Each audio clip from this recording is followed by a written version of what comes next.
niñ ko baaxoo def rek waajal màggal gi ci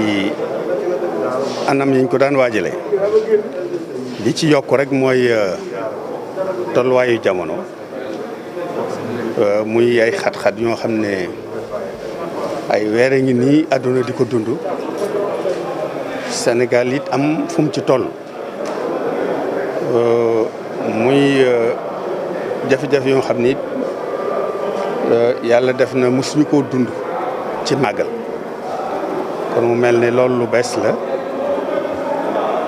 mu mel ni ne waxtaan wi lu ci ëpp ci loolu lañ ko ci foofu lañ ko ci loolu lañ ko doon def ci feebar bi ak nuñ koy waajalee ba matuwaay yi nga xam ne nguur gi maanaam gouvernement Sénégal jël na ko ci jaarale ko ci ministère de la santé ak ay structure am ñu man koo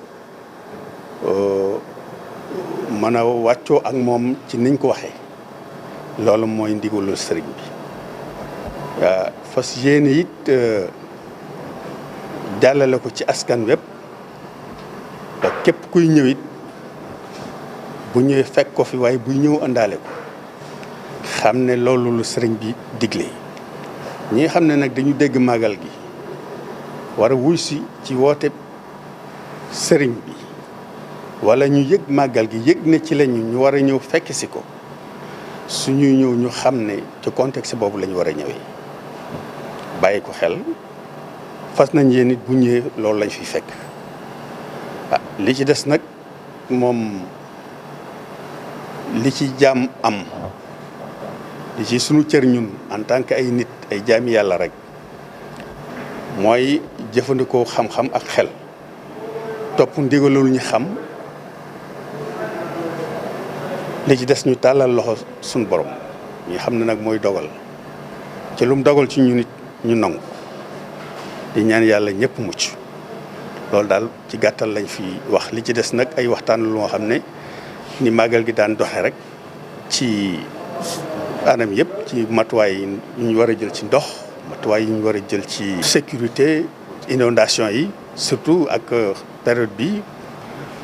hivernale bi ñuy dund ci biir màggal gi loolu xam nga lu xaw a jafe la donte ne sax doon nañ ko séntu nag moom loolu bettunu ndax ay at a ngi nii ñu koy wax di ko séntu xëy nag matuwaay yiñ ci amoon yéene ñu jël ko it balaa ñëw matul jëluñu ko yëpp waaye nag góorgóorlu rek ak yaakaar yàlla jàpp nañ ne daal màggal gi dana ñëw dana jàll incha allah ci jàmm ak salaam loolu daal lay ñaan suñu borom di ko yaakaar nag